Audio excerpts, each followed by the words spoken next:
Depan. Dan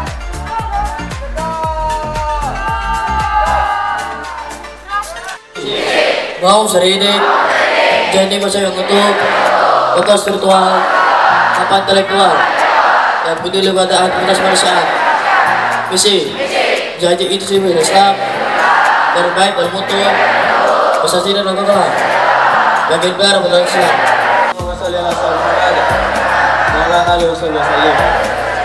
Allahumma sholli ala sayyidina Muhammad wa ala alihi wasallam. Aku bisa, aku bisa, aku bahagia, aku sukses, aku sukses, aku sukses, aku kaya, aku kaya, aku kaya.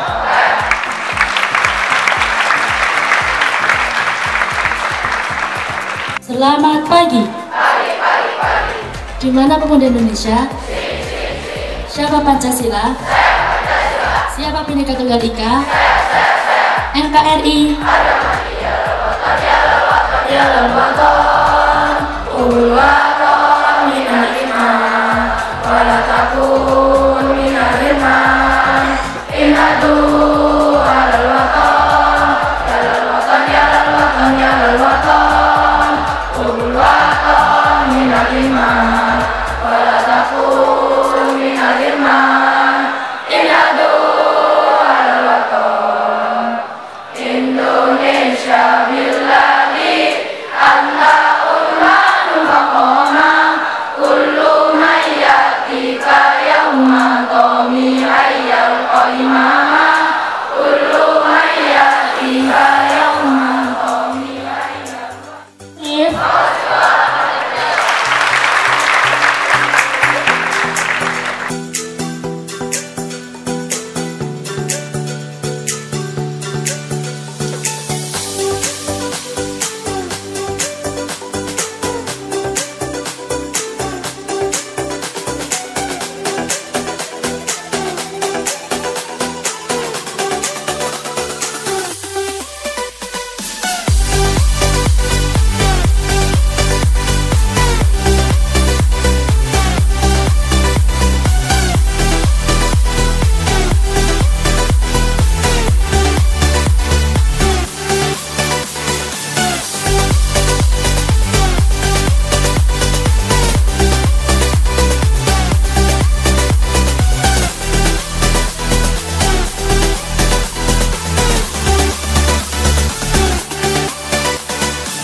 apa yang sudah kami lakukan di sini, teorinya, kemudian pelaksanaannya, dan juga apa ideal yang bisa dicapai dengan adanya konsep Merdeka Belajar ini. Merdeka Belajar di SMP Progresif Bumi Sholawat. Tagline kita yaitu kokoh spiritual makan intelektual sesuai visi dan misi kita. Konsep Merdeka Belajar pertama dicetuskan oleh Bapak Menteri Nadiem Makarim dalam rapat koordinasi Mendikbud dengan Dinas Pendidikan se-Indonesia pada tanggal 11 Desember 2019. Beliau menyatakan bahwa Merdeka Belajar itu ada 4 hal. Yang pertama, USBN yang diselenggarakan oleh sekolah, ujian sekolah. Nah, berdasarkan Permendikbud 43 2019, maka implementasi dari ini adalah persiapannya dengan melaksanakan in-house training bagi guru kelas 9 yang dalam pelaksanaan di Pendidikan Kabupaten Sidoarjo ini melibatkan Suprayo. SMP Progresif mengikut di Suprayo 04 SMP Negeri. Sekarang kita ini pakai sistem aplikasi Putun, bukan PowerPoint, dan selama ini yang kita lakukan bagi guru-guru di lingkungan SMP Progresif Bumi Sholawat. Ini hasil kerjasama SMP Progresif dengan Pustekom.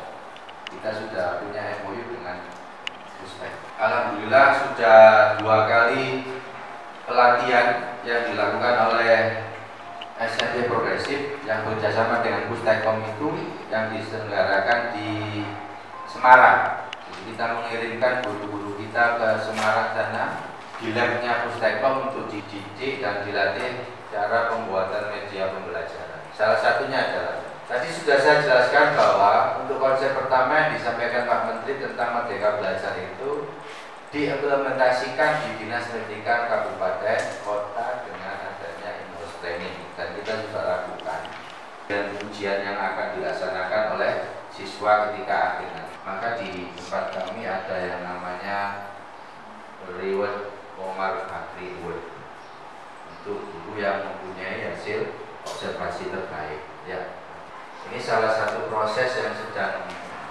kita lakukan dan rutin kita lakukan, yaitu diskusi sharing dalam konteks MGMP yang lebih kecil, MGMP grade gitu ya, dalam rangka penyusunan RPP.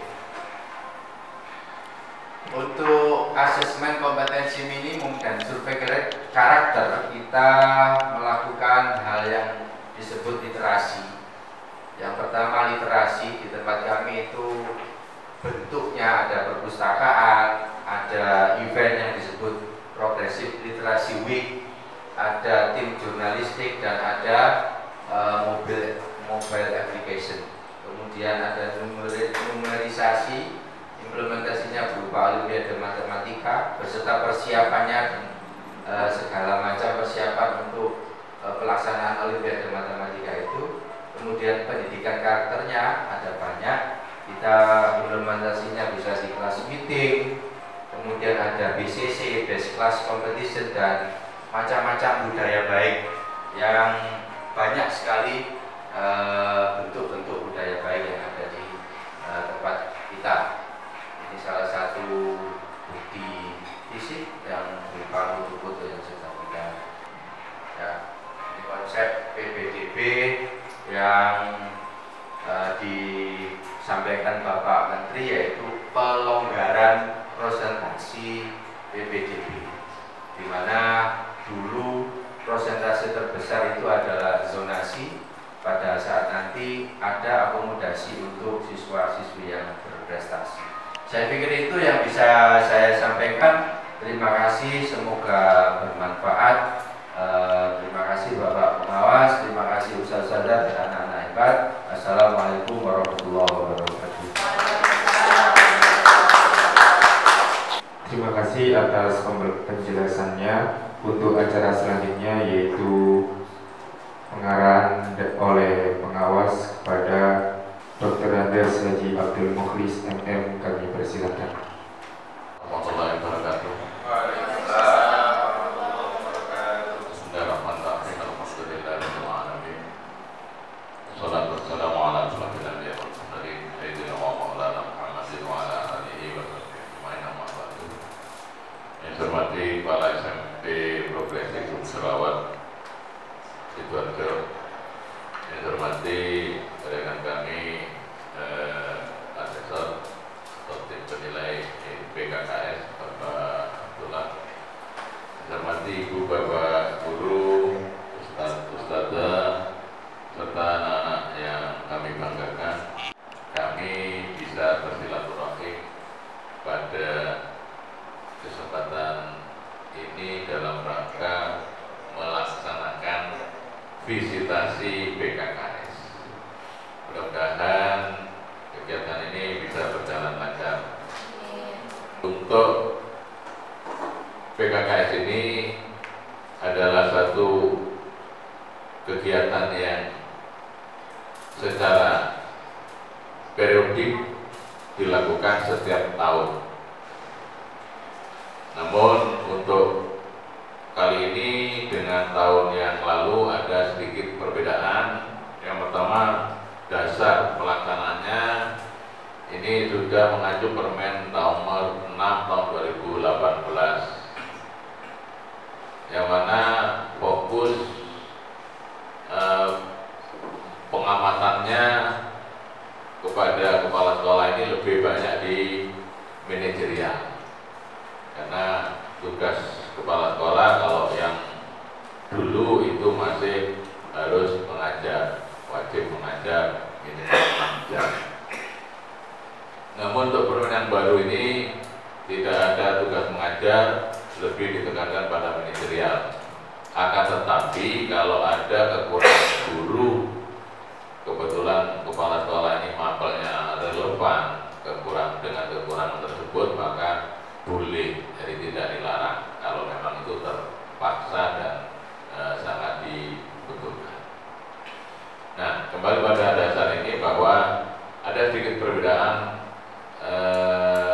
aplikasi yang digunakan dengan tahun sebelumnya, dan ini sudah disosialisasikan sejak lama, ya, bahwa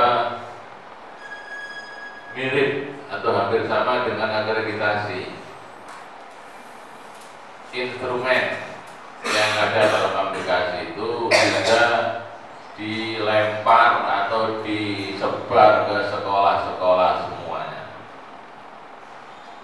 Tujuannya untuk diisi isian sekolah.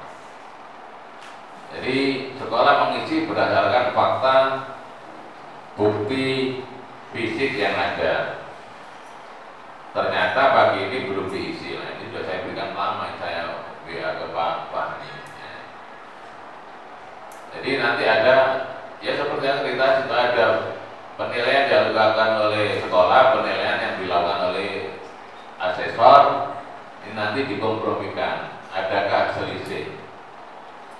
Setelah dicek dengan bukti fisik yang ada, ini apakah persis sama atau ada perbedaan? Nah, ini yang jika ada penilaian dari sekolah, penilaian dari asesor. Jadi itu yang dilakukan, mekanismenya semacam itu seharusnya. Nah, kemudian yang kedua, bahwa pada dasarnya PKKS, walaupun bunyinya penilaian kinerja kepala sekolah, akan tetapi ketika kepala sekolah beraktivitas, berkegiatan, melakukan atau melaksanakan program, tidak mungkin kepala sekolah itu beraction atau bergerak sendiri. Pasti melibatkan yang namanya warga sekolah. Siapa warga sekolah? Ya ada guru, ada tenaga administrasi, ada komite, ada siswa, ada orang tua siswa, dan ada yayasan untuk dapat dukungan secara moral maupun secara finansial. Nah, itu berarti keterlibatan stakeholder yang ada ini jelas sangat diperlukan. Satu contoh, di dalam instrumen ini melibatkan siswa, ada 5 orang, ada guru 5 orang, ada orang tua siswa. Nah, ini menandakan bahwa aktivitas kepala sekolah ini juga harus bersinergi dengan warga sekolah yang lain atau stakeholder yang lain. Jadi jangan sampai ada anggapan bahwa penilaian kinerja kepala sekolah lalu guru melo-melo, lalu TU melo-melo, bukan begitu. Tapi intinya kepala sekolah ini ketika berkegiatan, melaksanakan program, beraktivitas, pasti akan melibatkan komponen-komponen yang lain tadi. Nah, ini. Kemudian kalau kinerja kepala sekolahnya bagus, ini berdampak pada kinerja sekolah atau satuan pendidikan. Oleh karena itu wajib semuanya mendukung dan ikut mensupport aktivitas atau kegiatan PKKS, sehingga ini menjadi satu agenda yang harus dilaksanakan secara bersama-sama. Tiga, bahwa implikasi dari PKKS nanti juga berfungsi sebagai salah satu syarat atau prasyarat untuk mengikuti ujian kompetensi kompetensi kepala sekolah atau UKKS, bahwa pemerintah sudah merancang kepala sekolah itu nanti negeri maupun swasta juga akan diuji kompetensi. Prima, masih layak menduduki kepala sekolah? Apa sudah waktunya harus ada regenerasi, sudah ada layak lagi kan? Nah itu ukurnya apa? Bukan karena faktor usia, bukan faktor, tapi diukur kompetensi. Nah, selain nanti kalau PNS memang ada, kalau pensiun ya sudah ada bisa. Ya. Nah, kalau ini diuji kompetensi. Nah, awal ini ada kebijakan pemerintah yang mengatakan atau membuat satu